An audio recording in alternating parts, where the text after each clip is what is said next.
সকলৰ বাবে মুহূৰ্তত লৈ আহিছো এটা ডাঙৰ খবৰ কিয়নো এই মিসাইল আক্ৰমণৰ সময়ত পাকিস্তানে ভাৰতক প্ৰত্যুত্তৰ দিবলৈ চেষ্টা কৰিছিল আৰু সেই সময়ছোৱাতে দেখিবলৈ পোৱা গ'ল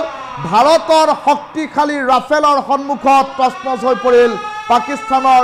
F-16 JF-17 বিমান আৰু ইতিমধ্যে মিসাইলৰ সমান্তৰালকৈ এটা দুটা নহয় 24টা মিসাইলৰ সমান্তৰালকৈ ইতিমধ্যে ভাৰতে ভূপতিত কৰিছে এখন JF-17 আৰু এখন F-16 বিমান যুদ্ধ বিমান ভূপতিত কৰি দিছে পাকিস্তানৰ আৰু তাৰ পাছতে এই পৰিস্থিতি এই পৰ্যন্ত উত্তপ্ত হৈ থকা পৰিলক্ষিত হৈছে পাকিস্তানত ইমাৰ্জেন্সি এলাৰ্ট ঘোষণা কৰিবলগীয়া পৰিস্থিতিৰ উদ্ভৱ হৈছে ডাঙৰ খবৰ টাইম 8 দৰ্শকসকলৰ বাবে এই মুহূৰ্তত লৈ আহিছো ভাৰতে তছনছ কৰিলে পাকিস্তানৰ F-16 JF-17 বিমান নিশা ভাৰতৰ আক্ৰমণত এক প্ৰকাৰ পাকিস্তানৰ বিভিন্ন প্ৰান্ত তছনছ হৈ পৰাৰ খবৰ এয়াৰ ষ্ট্ৰাইকত ধ্বংসস্তূপত পৰিণত পাকিস্তানৰ কেইবাটাও প্ৰান্ত ভাৰতৰ আক্ৰমণত 100কৈ অধিক সন্ত্ৰাসবাদী নিহত হোৱাৰ খবৰ 9টাকৈ প্ৰান্তত আকাশী মাৰ্গেৰে চলিছে আক্ৰমণ লস্কৰী তৈবাৰ ঘাটি মুখ্য কাৰ্যালয় মছজিদত আক্ৰমণ চলিছে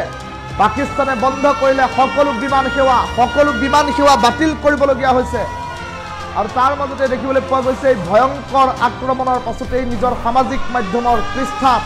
দেশৰ প্ৰতিৰক্ষা মন্ত্ৰীয়ে লিখিছে মাত্ৰ এটা বাক্য সেয়া হৈছে ভাৰত মাতা কি জয় লস্কৰী তৈবাৰ ঘাটিত আক্ৰমণ কৰিছে ভাৰতে আৰু তাৰ সমান্তৰালকৈ দেখিবলৈ পোৱা গৈছে জৈশ-ই মহম্মদৰ মুখ্য কাৰ্যালয়তো চলিছে আক্ৰমণ জৈশ-ই মহম্মদৰ মুখ্য কাৰ্যালয়ত চলিছে আক্ৰমণ আৰু আনফালে দেখিবলৈ পোৱা গৈছে ভাৰতে যি সময়ত 24টাকৈ মিসাইল 9টাকৈ ঘাটিত নিক্ষেপ কৰিছে সেই সময়ছোৱাত কিন্তু F-16 JF-17 নামৰ দুখনকৈ যুদ্ধ বিমান ভূপতিত কৰি তছনছ কৰি দিছে ডাঙৰ খবৰ এই মুহূৰ্তত টাইম 8 দৰ্শকসকলৰ বাবে লৈ আহিছো কিয়নো ভাৰতে কেতিয়া প্ৰত্যুত্তৰ দিব ভাৰতে কেতিয়া প্ৰতিশোধ ল'ব পেহেলগাম যি নাৰকীয় ঘটনা এই নাৰকীয় ঘটনাৰ উত্তৰ কেতিয়া ভাৰতে দিব তাক লৈ প্ৰশ্ন উত্থাপন হৈছিল তাক লৈ সমগ্ৰ দেশবাসী অধীৰ আগ্ৰহেৰে বাট চাই আছিল আৰু তেনে পৰিপ্ৰেক্ষিতত এতিয়া ভাৰতে প্ৰত্যুত্তৰ দিয়া আৰম্ভ কৰিছে 22 এপ্ৰিলত যি ভয়ংকৰ ঘটনা সংঘটিত হ'ল সেই ভয়ংকৰ ঘটনাৰ পাছৰে পৰা কিন্তু সমগ্ৰ দেশবাসীয়ে স্বস্তিৰ নিশ্বাস পেলাব পৰা নাছিল নিৰীহ নিৰস্ত্ৰ 28 গৰাকীকৈ পৰ্যটকক ধৰ্মৰ নামত গুলি কৰি হত্যা কৰা হৈছিল আৰু তাৰ পাছৰ পৰা সমগ্ৰ দেশবাসীৰ মনত এক প্ৰকাৰ ক্ষোভৰ দাবানল উঠা পৰিলক্ষিত হৈছিল তাৰ পাছৰে পৰা সমগ্ৰ দেশে প্ৰতিশোধ বিচাৰিছিল সমগ্ৰ দেশে প্ৰত্যুত্তৰ বিচাৰিছিল দেশৰ প্ৰধানমন্ত্ৰীগৰাকীয়ে বাৰম্বাৰ উল্লেখ কৰিছিল যে পাকিস্তানৰ বিৰুদ্ধে এনে শাস্তি দিয়া হ'ব যি শাস্তি পাকিস্তানে কল্পনাই কৰিব নোৱাৰিব তেনেধৰণৰ কথা উল্লেখ কৰিছে আৰু সঁচাকৈ দেশৰ প্ৰধানমন্ত্ৰীগৰাকীয়ে মন্তব্য কৰাৰ দৰে পাকিস্তানে কল্পনাই কৰিব নোৱাৰিলে যে কোন সময়ত কেতিয়া আক্ৰমণ চলিল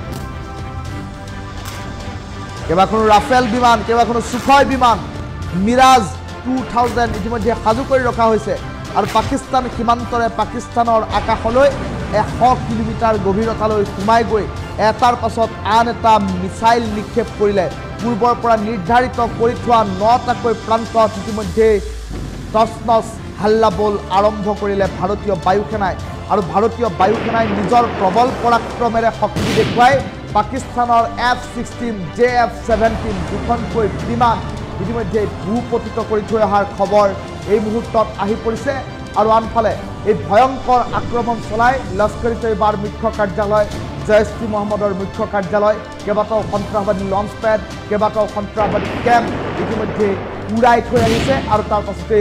ভাৰতীয় বায়ুসেনাই নিজৰ ৰাফেল বিমান লৈ আকৌ উপস্থিত হৈছে দেশৰ ভূমিত আৰু দেশৰ ভূমিত অৱতৰণ কৰি ৰাফেলৰ পৰা নামি পাইলটে উল্লেখ কৰিলে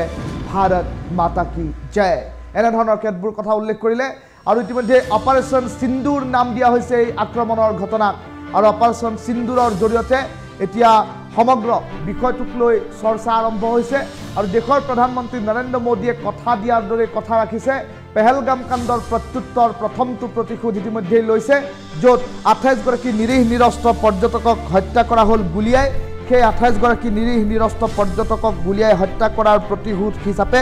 প্ৰথমটো প্ৰতিশোধ হিচাপে এতিয়া 100 সন্ত্ৰাসবাদীক তাতকৈ অধিক হ'ব চৰকাৰী হিচাপ এই পৰ্যন্ত আহি পৰা নাই 100তকৈ অধিক সন্ত্ৰাসবাদীক মিছাইলেৰে হত্যা কৰাৰ খবৰ এই মুহূৰ্তত আহি পৰিছে টাইমিটৰ দৰ্শকসকলক এই ডাঙৰ খবৰটো এই মুহূৰ্তত জনাই আছোঁ কিয়নো ভাৰতে তছনছ কৰিলে পাকিস্তানৰ F-16 JF-17 সন্ত্ৰাসবাদী 9টা ঘাটিৰ সমান্তৰালকৈ F-16 আৰু JF-17 নামৰ যি যুঁজাৰু বিমান এই যুঁজাৰু বিমানো ভূপতিত কৰোৱাৰ খবৰ এই মুহূৰ্তত আহি পৰিছে আৰু নিশাৰ ভাগতেই ভাৰতবাসীয়ে অপেক্ষা কৰি থকা এটা কাণ্ড সংঘটিত কৰিলে ভাৰতীয় সেনাই পুৱাৰ পৰা উঠিয়েই এক গভীৰ স্বস্তিৰ নিশ্বাস পেলাইছে এতিয়া সমগ্ৰ ভাৰতবাসী জনতাই কিয়নো পুৱাৰ ভাগতেই এই খবৰ লাভ কৰি সম্প্ৰতি দেখিবলৈ পোৱা গৈছে জনতা অধিক উৎকণ্ঠিত হৈ পৰাৰ খবৰ এই মুহূৰ্তত আহি পৰিছে এটা ডাঙৰ খবৰ টাইমিটৰ দৰ্শকসকলক এই মুহূৰ্তত জনাইছোঁ ভাৰতে তছনছ কৰিলে পাকিস্তানৰ F-16 আৰু JF-17 বিমান প্ৰতিটো যুদ্ধৰ শেহতীয়া আপডেট টাইমিটৰ দৰ্শকসকলৰ বাবে এই মুহূৰ্তত লৈ আহিছোঁ কেৱল টাইমিটৰ দৰ্শকসকলক প্ৰতিটো প্ৰান্তৰ আপডেট আমি এই মুহূৰ্তত জনাই থাকিবলৈ চেষ্টা কৰিম কিয়নো দেখিবলৈ পোৱা গৈছে সমগ্ৰ দেশজুৰি এতিয়া ক্ষোভৰ দাবানল আৰু তাৰ মাজতে পাকিস্তানত হাহাকাৰময় পৰিস্থিতি পাকিস্তানত এতিয়া হাই এলাৰ্ট জাৰি কৰা হৈছে ইমাৰ্জেঞ্চি ঘোষণা কৰা হৈছে 48 ঘণ্টাৰ বাবে কোনো বিমানৰ চলাচল নহ'ব